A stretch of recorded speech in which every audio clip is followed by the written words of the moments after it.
Forget everything you thought you knew about dream matches, because the ground beneath the WWE has just split wide open. Welcome back to Wrestling Apocalypse, the front line of the wrestling revolution. Tonight, we aren't just talking about a match, we are talking about a biological anomaly. We are talking about the night the apex predator of the modern era, the Samoan Werewolf Jacob Fatu, didn't just cross paths with the beast Incarnate, he hunted him. The Royal Rumble in Riyadh was supposed to be Brock Lesnar's playground.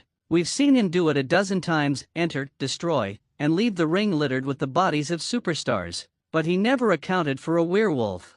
He never accounted for a man whose bloodline has ruled this industry for decades, but whose individual ferocity is unlike anything the Anoa'i family has ever produced. Tonight, we are breaking down the massive, terrifying, and absolutely unbelievable clash between Brock Lesnar and Jacob Fatu. The atmosphere in Saudi Arabia was stifling, a mix of desert heat and the electric hum of 40,000 fans waiting for a collision they were told would never happen. Brock Lesnar had entered the Rumble at number 22, and he was in rare form. He didn't just eliminate people, he evicted them. Dragunov, gone. Obafemi, the man mountain himself, tossed aside. The ring was becoming a graveyard. But then, the countdown hit 0 for number 27. The lights didn't just dim, they turned a predatory shade of red. The howling started, not a recording, but a guttural, primal sound that echoed through the King Abdullah financial district. Jacob Fatu stepped out, and for the first time in 10 years, we saw Brock Lesnar stop. He didn't laugh.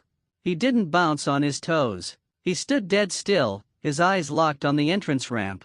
Fatu didn't walk to the ring, he sprinted. He bypassed the steps, leaped over the top rope with the agility of a man half his size, and landed right in the beast's face. The silence that followed was heavy enough to crush a man. The commentary team, Cole, Barrett, and Graves, actually stopped talking. For 30 seconds, it was just two predators breathing the same air. Then, the explosion. It wasn't a wrestling lockup. It was a car crash. Brock lunged for a double-leg takedown, but Fatu didn't go down. He sprawled, hammered Lesnar with a series of clubbing forearms that sounded like meat tenderizers, and then did the unthinkable: he headbutted the beast Incarnate. Now, we all know the rule: you don't headbutt a Samoan. But Brock Lesnar isn't most people. He absorbed the blow, blood immediately blooming from his forehead, and let out a roar that we haven't heard since his UFC days. He grabbed Fatu, hoisted him up, and delivered a German suplex that should have ended the night. But Fatu didn't stay down. He landed on his feet. He actually landed on his feet. The crowd went absolutely feral. Brock's eyes went wide, a rare flicker of genuine shock from a man who has conquered everyone from Undertaker to Roman Reigns. The cinematic quality of this fight was breathtaking. They weren't even trying to win the Rumble at this point. They had cleared a corner of the ring through sheer collateral damage. Fatu retaliated with a springboard moonsault, a 280-pound werewolf flying through the air, catching Brock right in the chest. The impact sent Lesnar stumbling into the ropes, and Fatu followed up with a series of corner splashes that looked like they were trying to put Brock through the turnbuckles. The backstage insights we've gathered tell a story of pure chaos in the gorilla position. Apparently, the agents had a specific plan for this segment, but Lesnar and Fatu went completely off script. They were hitting each other with a stiffness that blurred the line between sports entertainment and a street fight. One producer whispered that Triple H was leaning forward, white-knuckled, watching the monitors, not knowing whether to send out security or let the two monsters finish what they started. This wasn't business as usual.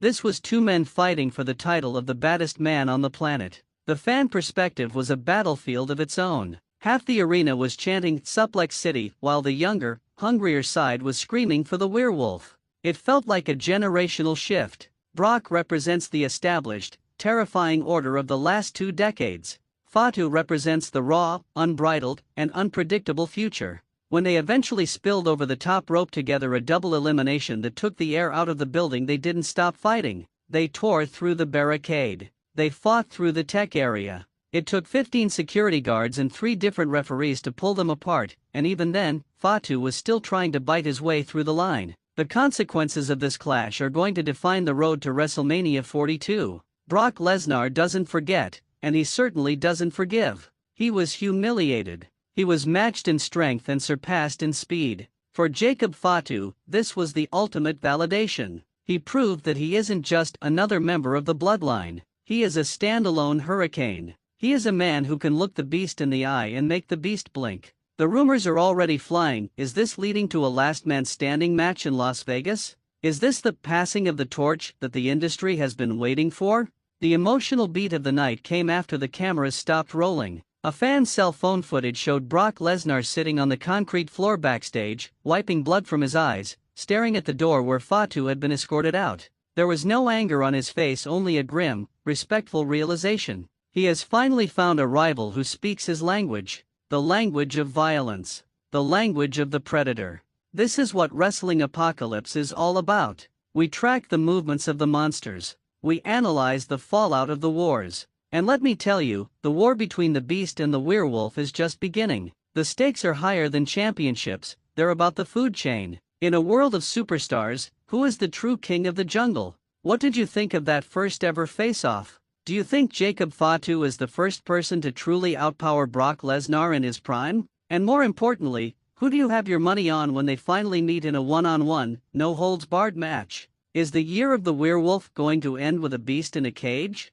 Let us know in the comments. We're reading everything tonight. If you felt the ground shake during that moonsault, and if you want to see more deep dives into the most violent rivalries in the business, smash the like button and help the apocalypse grow. Subscribe to Wrestling Apocalypse and hit that notification bell so you're the first to hear our exclusive report on the WrestleMania 42 negotiations for this rematch. We've got our ears to the ground and our eyes on the ring. Would you like me to do a full Samoan Dynasty family tree to show exactly where Fatu fits and compared to The Rock and Roman? Let us know. Stay loud, stay wild, and keep watching the shadows. The werewolf is out tonight. We'll see you in the next one.